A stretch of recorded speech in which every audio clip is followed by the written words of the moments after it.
Bonsoir à tous et bienvenue dans cette édition. Au sommaire de l'actualité, clôture du marathon salésien de Parakou. Une cérémonie riche en émotions au collège Saint-François de Sales avec la remise de prix aux meilleures productions. À l'international, en Haïti, plongé dans la violence, plus de 1600 morts en 3 mois selon un rapport alarmant de l'ONU. En sport, Ligue des Champions, match spectaculaire entre le FC Barcelone et l'Inter Milan, 3-3 à l'aller des demi-finales. Plus de détails dans ce trésor.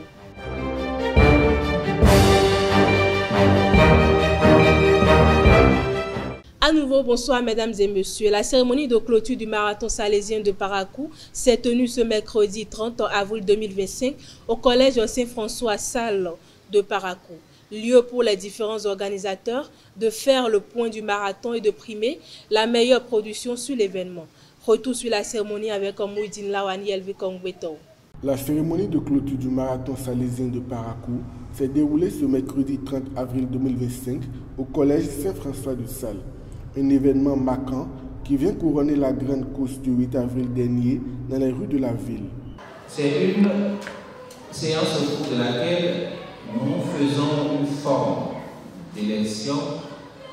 Nous primons les meilleurs producteurs parce que au cours de chaque édition, il y a beaucoup qui viennent nous aider, beaucoup de médias qui viennent nous aider.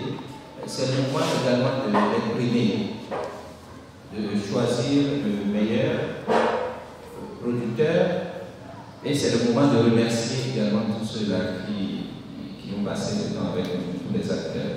Donc notre séance se veut une séance de convivialité, une séance de reconnaissance. Pendant cette séance, les moments forts du marathon ont été revus, exploits impressionnants des athlètes, mobilisation exceptionnelle des bénévoles et soutien précieux des partenaires. Moi, je peux dire que cette édition a été bien passée parce que sous l'instruction de la Fédération béninoise d'athlétisme qui a donné les instructions à la Ligue de porter main forte à cette édition.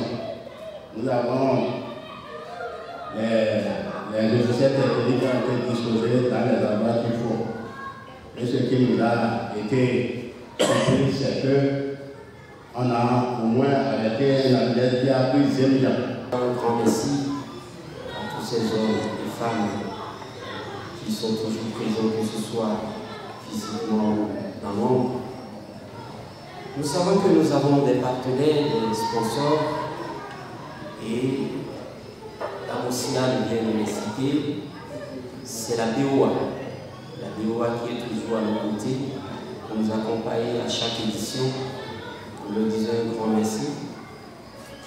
Nous pensons également au ministère du Sport, à la Fédération d'athlétisme, à la Ligue d'athlétisme, au Guadeloupe.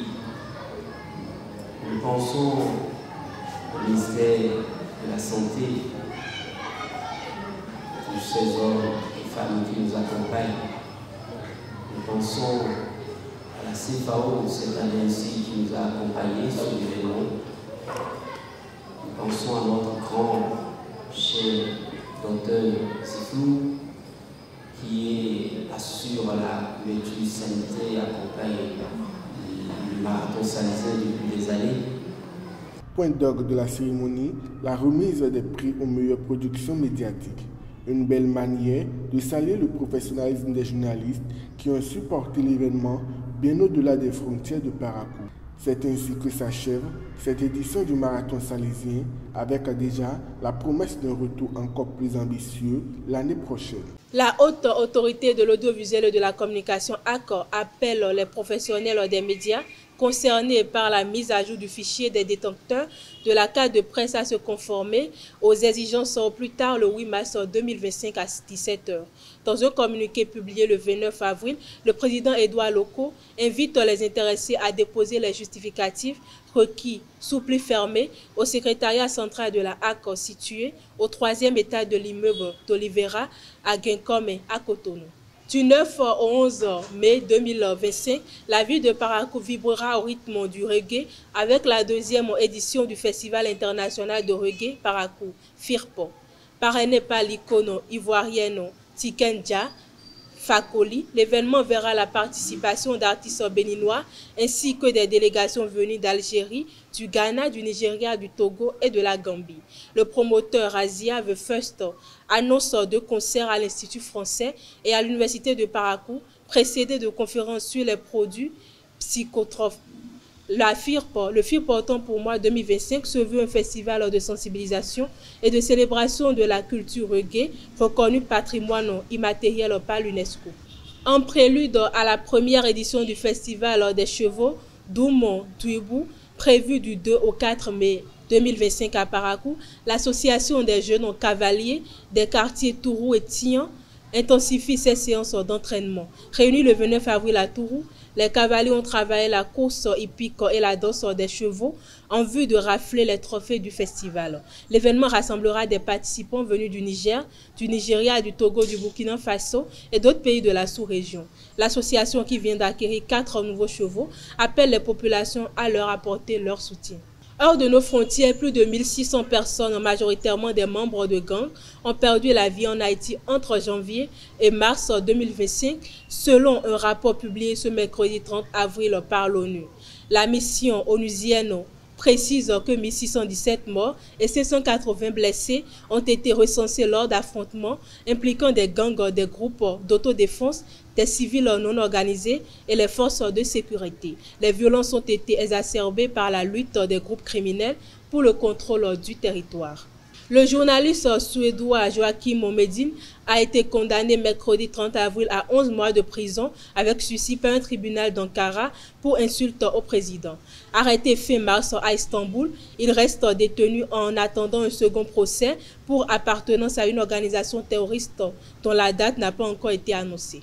Sport, pour boucler cette édition, l'équipe Agadir Vélo Propulsion du Maroc a remporté la 3e étape du 20e Tour cycliste du Bénin, un contre-la-montre de 25,24 km entre Kove et Zanyando via Banamé.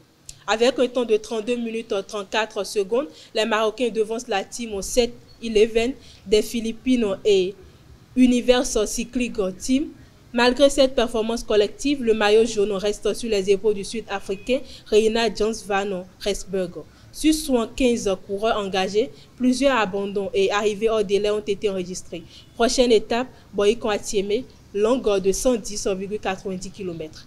Et pour finir, le FC Barcelone et l'Inter Milan ont livré un match électrique ce mercredi 30 avril 2025 en demi-finale allée de la Ligue des Champions.